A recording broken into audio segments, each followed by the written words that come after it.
الذي هدانا سبل السلام وأفهمنا بشريعة النبي الكريم. أشهد أن لا إله إلا الله وحده لا شريك له ذو الجلال والإكرام، وأشهد أن سيدنا محمدا عبده ورسوله. اللهم صل وسلم وبارك على سيدنا محمد وعلى آله وصحبه التابعين بإحسان إلى يوم الدين. أما بعد، فيا أيها الإخوان، أوصيكم ونفسي بتقوى الله وطاعته لعلكم تفلحون. قال الله تعالى في القرآن العظيم: أعوذ بالله من الشيطان الرجيم. يا أيها الذين آمنوا اتقوا الله وقولوا قولا سديدا يصلح لكم أعمالكم ويغفر لكم ذنوبكم، ومن يطع الله ورسوله فقد فاز فوزا عظيما. فقال الله تعالى: أعوذ بالله من الشيطان الرجيم. يا أيها الذين آمنوا اتقوا الله حق تقاته ولا تموتن إلا وأنتم مسلمون. معاشر المسلمين jemaah rahimahumullah, puji syukur marilah kita mengucapkan kehadirat Allah Subhanahu wa taala atas limpahan nikmat dan karunia-Nya yang tak terhingga. Mari kita jadikan kesempatan ibadah Jumat ini sebagai aktualisasi syukur kita kepada Allah Subhanahu wa taala. Mudah-mudahan kita memperoleh rahmat dan maghfirah-Nya. Salawat dan salam semoga berlimpah kepada manusia agung sepanjang zaman, Muhammad Rasulullah SAW, serta semua sahabat dan keluarganya yang mulia. Mari kita jadikan nanti kita sebagai uswatun hasanah, teladan yang indah dalam jalan kehidupan yang penuh amanah. Mudah-mudahan kita semua beroleh syafaat dari hari kiamat kelak. Amin ya rabbal alamin.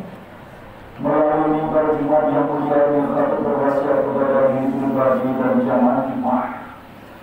Jagalah ketakwaan kepada Allah Subhanahu wa taala sepanjang hayat masih kita gunakan, dan rawatlah religiositas kita dengan budi pekerti yang luhur. Islam itu indah, maka jangan cemari diri kita dengan kejahatan, kemunafikan, kepalsuan, kekerasan dan kezaliman. Mari kita berusaha hidup yang lurus, bersih, santun dan elok, sehingga kita mendapatkan ridha Allah dan surganya. Amin ya rabbal alamin. Ma'asyiral muslimin jamaah sholat Jumat rahimakumullah.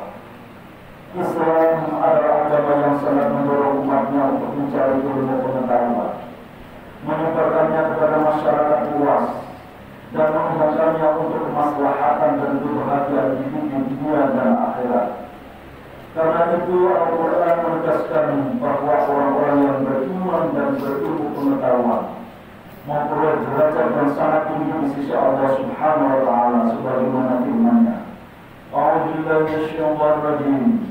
Ya ayyuhalladzina amanu idza qila lakum tafassahu fil majalis فَسَعُوا لَكُمْ وَإِذَا قِيلَ انشُزُوا فَانشُزُوا يَرْفَعِ اللَّهُ الَّذِينَ آمَنُوا مِنكُمْ وَالَّذِينَ أُوتُوا الْعِلْمَ دَرَجَاتٍ وَاللَّهُ بِمَا تَعْمَلُونَ خَبِيرٌ.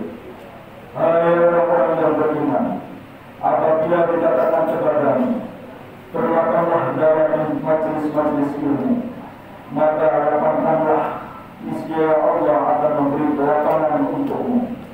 Dan apabila dikatakan berdirilah kamu, maka berdirilah, niscaya Allah akan menunjukkan orang-orang yang beriman di antara kamu dan orang-orang yang diberi ilmu pengetahuan beberapa derajat. Dan Allah Maha mengetahui apa yang mau berkata. Quran Surah Al-Jadal ayat 11.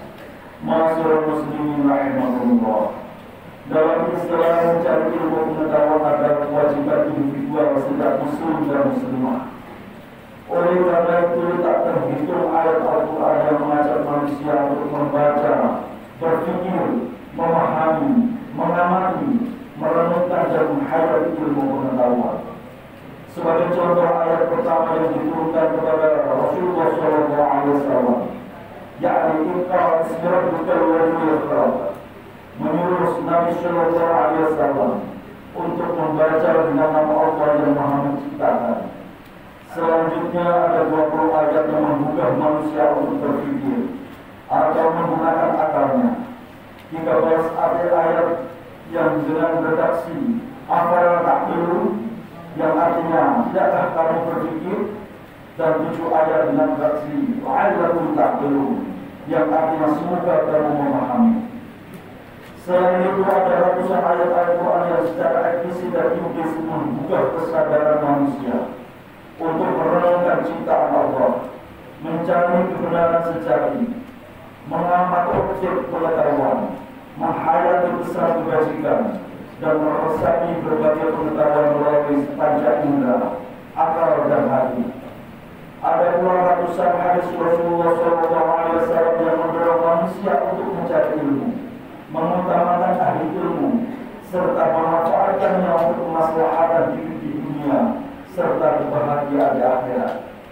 Di antara hadis itu yang menarik perhatian kita adalah bahwa ilmu yang bermanfaat merupakan deposito akhirat yang pahalanya terus mengalir dan bernilai tambah meskipun sang pemilik telah meninggal dunia.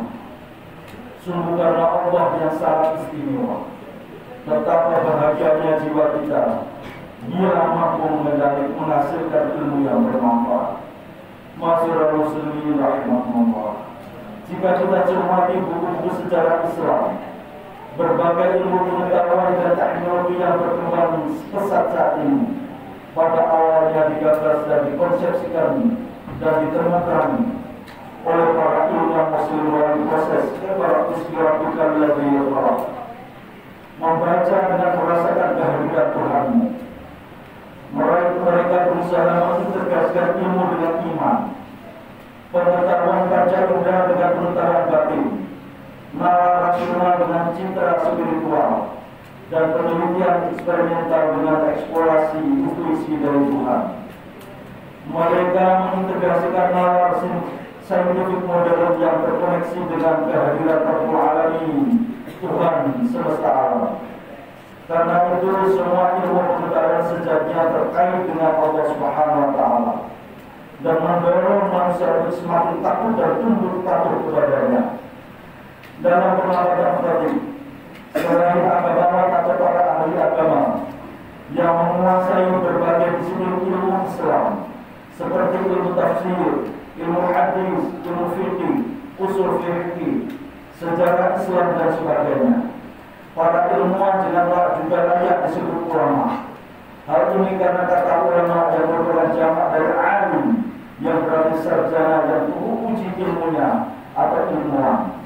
Selain itu yang dimaksud ulama dalam Quran surat Fatir ayat 28 adalah orang-orang yang berilmu yang merasakan kehadiran Allah Subhanahu wa Ta'ala dalam spektrum dahsyat. Kasah ialah rasa takut kepada Allah Subhanahu wa Ta'ala yang disertai dengan ketakutan atas sesuatu. Dan jika dihubungkan dengan ayat sebelumnya Quran surat Fatir ayat 27, maka ulama yang merasakan takut kepada Allah dan terpesona oleh ilmu pengetahuannya adalah mereka yang memahami ilmu alam, yang membicarakan ilmu botani, geofisika, geografi, biologi, ekologi, interaksi sosial, anatomi tubuh, zoologi dan sebagainya. Dinyatakan Allah a'udzubillah minasyaitonir rajim. Alam tara anna Allah anzala minas samai ma'an fakhraja bihi minat thamarat mukhtalifan alwanuha wa minal jibali judadun bidun wa humruha mukhtalifun alwanuha wa gharabitun sur wa minan nasi wad dawabi wal 'amin mukhtalifun alwanuhu kadzalika innama yakhsha min 'ibadihi ulama inna Allaha 'azizun ghafur.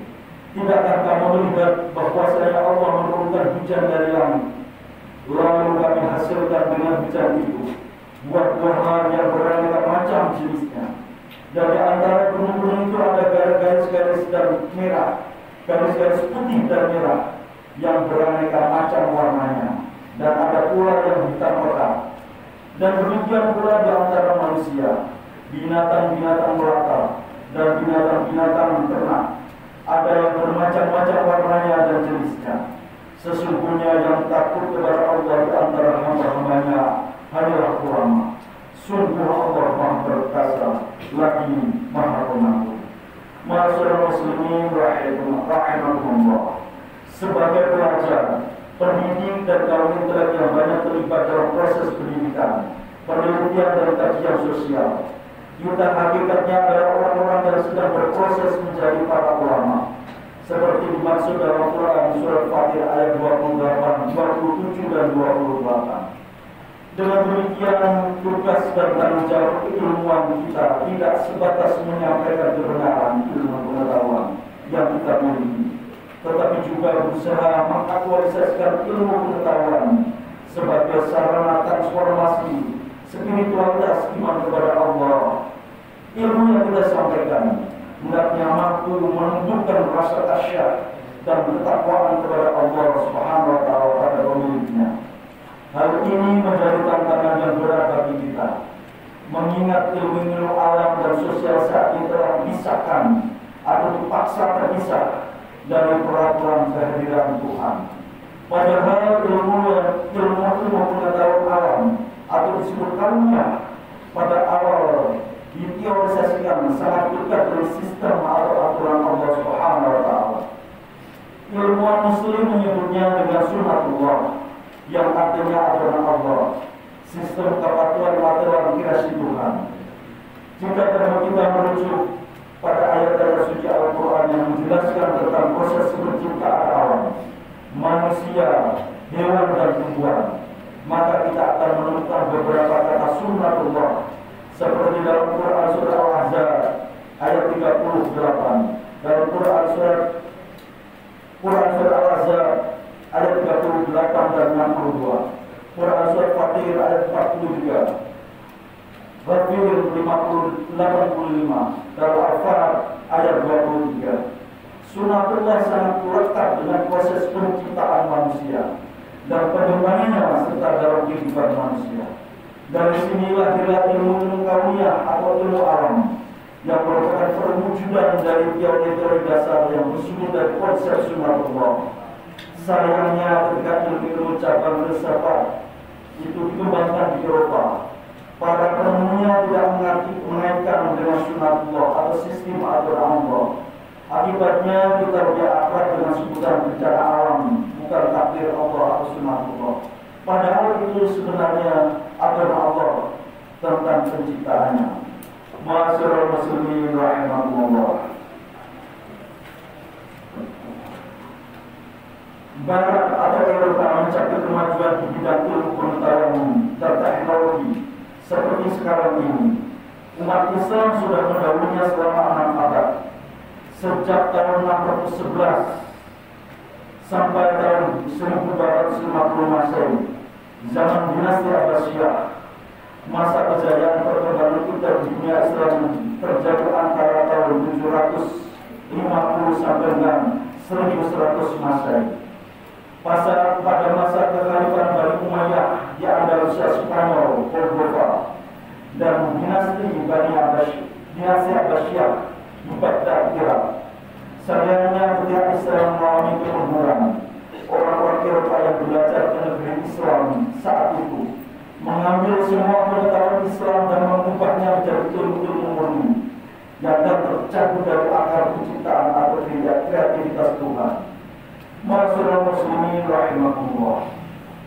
Hari ini, di saat kita hidup dengan identitas ilmu pengetahuan yang melekat dengan kehadiran Allah Subhanahu wa taala, sudah semestinya kita yang berkecimpung di dunia pendidikan membangun kembali paradigma ilmu yang terintegrasi dengan iman, yang mengikat nalar nasional dengan citra spiritual. Nalar saintifik modern yang kita banggakan harus terkoneksi dengan kehendak Tuhan.